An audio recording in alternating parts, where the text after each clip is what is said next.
what I like about it is it helps me with, I have voiced on many occasions my, three scenario mental model, right? I mean, I talk about the internet, you got internet protocol, and then that's the very base. But then on top of that, you got TCP/IP, then you got FTP to transfer files, SMTP for email, HTTPS for websites, and then www that ties it all together. And I can't decide whether we have that model, a stacked protocol stack, where Bitcoin's the base layer, and then Filecoin sits on top of that like FTP. Then you got Ethereum as the www dot, and then something wins for SMTP, HTTP. Is it Cosmos? Is it Solana? Is it Avalanche? Is it Polkadot? I don't know. Or are the maxis right? And it's Bitcoin, Lightning, L3, L4, whatever. Or is it a bunch of L1s and bridges? And what Santiago says, what I hear is it's scenario one, that it's, Bitcoin and Ethereum. You don't, and why would you? Okay, but Santiago, here's the thing. You said earlier that you didn't see the dollar losing its reserve status. Well, let me posit something. Gold is the only money that exists in the world. Money is an asset that exists in the absence of a liability. Okay. Gold is the only thing to this point that has survived time. There have been a lot of things that have been money over time, puka shells and stone wheels, et cetera. But gold has survived for 5,000 years. Everything else on top of it, the things that we think of as money, sits on top of gold. Gold is held by central banks. Central banks then create currency out of thin air. Used to be backed by gold, no longer backed by gold, but they create Fedwire money, okay, not money, currency, backed by debt. Each country has their own version of it, green, yellow, red, whatever. Here's the interesting thing. I will argue that Bitcoin came along and solved the two shortcomings of gold: portability and divisibility. Like if I had a bar of gold and I were a strong guy, I'm not a very strong guy, but if I could break it into 4 pieces, share it with y'all. Problem is I couldn't break it, right? Physically, I just couldn't do it. Second, if I tried to stuff it in the computer, it wouldn't go. So with Bitcoin, punch a couple buttons, I could send you the equivalent of a quarter bar of gold in Bitcoin. Easy. So I'll argue that Bitcoin replaces gold as the base layer of money. Now, what does that mean? It means that over time, central banks will adopt it. It means that then all the fiat, back to your point about CBDCs, will occur. I agree they will. Most of them will be sinister, but they will occur.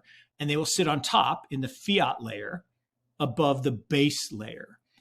Now, where's Ethereum fit into this? Well, I don't think it can displace Bitcoin as the base layer. I think Ethereum can be all of the things on top, all of the transactional things that we use as currencies or payment rails. But that's how I really think about the difference. And the one subtlety is I actually think the dollar is going to lose. The renminbi will become the next reserve currency. It won't be Bitcoin. Bitcoin has got 70, 80, 100 years to go before it gets there. But the renminbi, the Chinese want that to be the case. It's already out, which is, I think, wrong. He rightfully talks about the aging boomers. Their boomer population is bigger than our boomer population, but he doesn't mention the fact that we have 80 million millennials, of which you three are part of that. They have 330. They have 330 million millennials. Most of them used to be in abject poverty. Now they're in the lower and upper middle class. And he doesn't talk about that. And that's the part that I think is a little disingenuous. But again, back to Jano's point, let's not debate that, but let's get back to a couple big can I just predictions on that I actually think it's the end of the hot wallet, beginning of the end, and that we're moving to the browser / iPhone moment. And I actually think it is the ledger stacks, but there are some competitors. But look, the internet was a horrible experience until Mark Andreessen created the browser. The mobile net was a horrible experience until Apple created this. And now we're all going to have an HSM. We're all going to carry it. Now, it should be this, right? Apple should have an enclave and Android should have an enclave and it should be air gapped and all that stuff. But they're not going to do it because they won't give up the good to go for the great.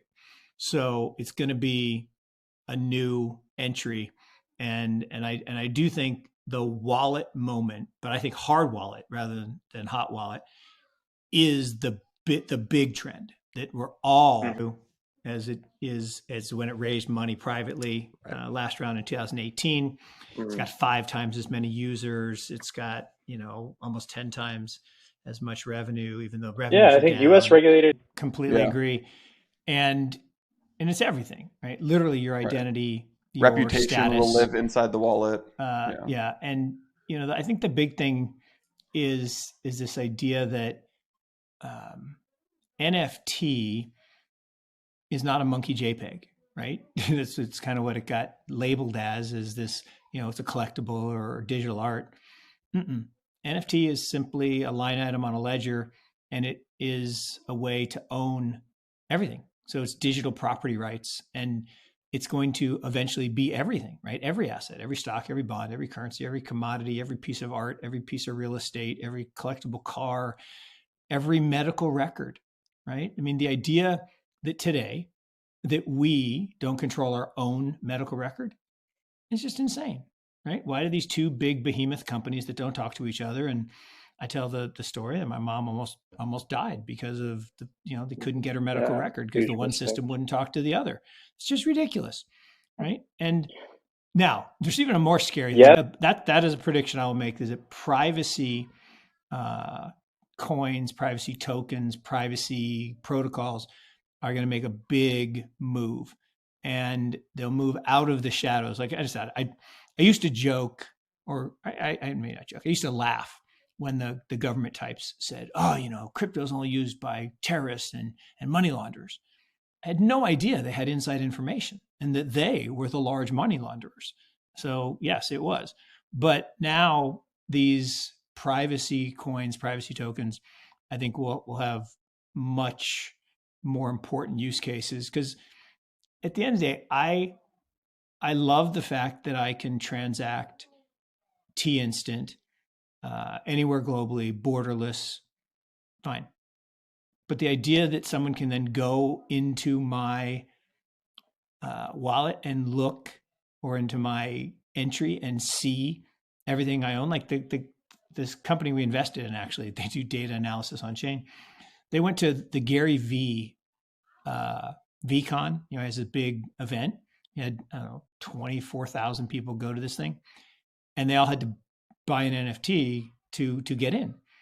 Well, by putting your wallet to that NFT, you opened up all of your transactions and history and ownership. And ultimately, someone's going to crack the nut that your skill set has value, your accomplishments have value, your expertise has value, and your on-chain activity has value. Yeah, your on-chain activity has value. And my big thing is like Twitter, right? If I like a tweet and it's on nutrition, it has no value. There's no value in me liking that tweet because I have no expertise in nutrition. It's just my personal opinion. If I like a tweet on asset allocation, I would like to think I might be adding some value there. And so, but yet every like is the same, right? Every user is the same. It's like jobs, right? We count jobs by job. Well, an IBM executive making $200,000 a year is different than a barista. It just is. It doesn't. I'm not saying it's good or bad. But they're different, and they have different impact on the economy. And yet we look at the jobs number and we just count the number of jobs. No, there's a quality level of jobs. There's a quality to a like. There's a quality to a participant in a network. There's a quality to expertise or guild membership. And so, and communities, in fact, that's why I'm wearing my on-chain monkey socks today, right? I value being part of that community, a community that rewards good karma, right? When we see a member of the community do something good, we give them bananas, and that's mana to contribute to a social project.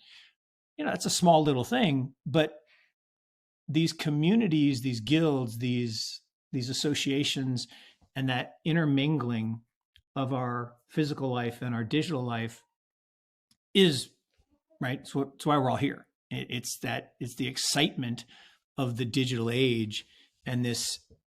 I want to look. We should do this obviously more often.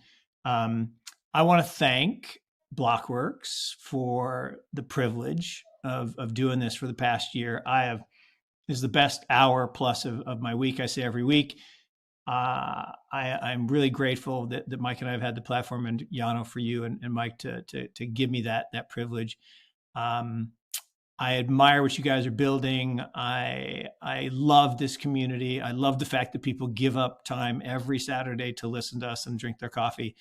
And that means a lot. So I wish all those people who have like come up to me at crazy places, airports and football games and said, "Hey, I listen to you guys every Saturday."